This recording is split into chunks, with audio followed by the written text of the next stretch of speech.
I really didn't know that I was going to develop a passion for Africa. I didn't see it coming. It really took me by surprise. I didn't grow up thinking about Africa, much less East Africa.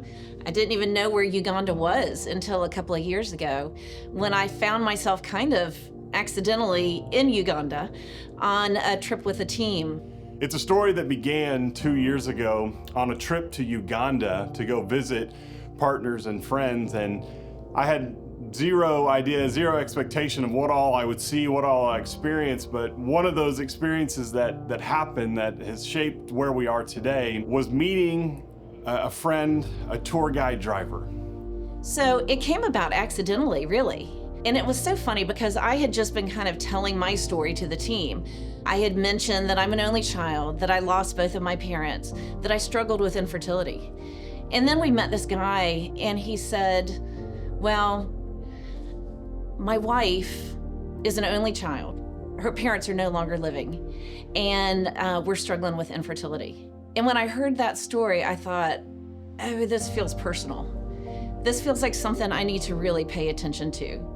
And so I did. And as we got to know and hear his story, we were sharing life one day, and he told this simple story about him and his wife and how they have been serving some of the most vulnerable people in their community and in their village, particularly widows and orphans. And of course, as we heard this and as we learned more about it, we were really deeply impressed.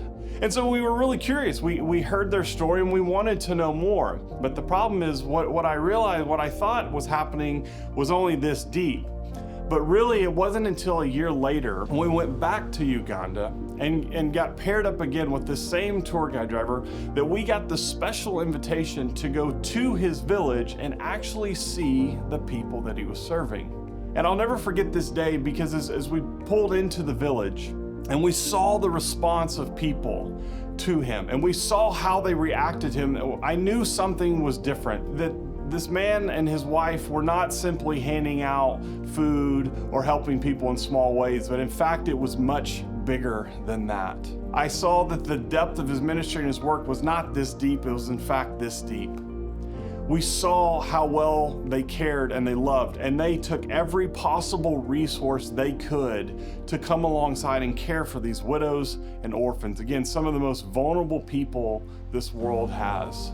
I started paying attention not just to him and his story, but to all these other people that we met and their stories of the great things that they're trying to do in their communities.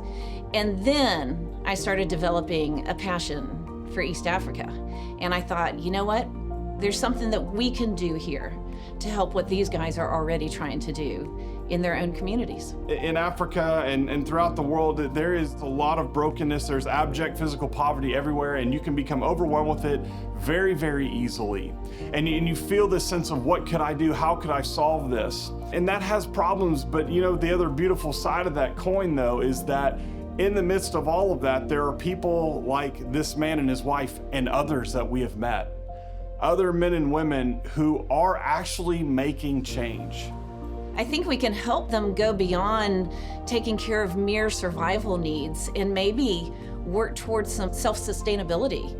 Implement some programs that maybe allow them to support themselves. And that's really what Together East Africa is about to me. It's about celebrating these heroes, celebrating these amazing men and women who have given literally everything they can. I want to be their advocate. I want to come alongside them to help tell their story and to help provide them with the resources that they need to take their vision to see the lives of some of the world's most vulnerable people changed one at a time. And I hope that we can take people from all over the world and connect them to this story, that we too can be a part of it and to see hope change lives.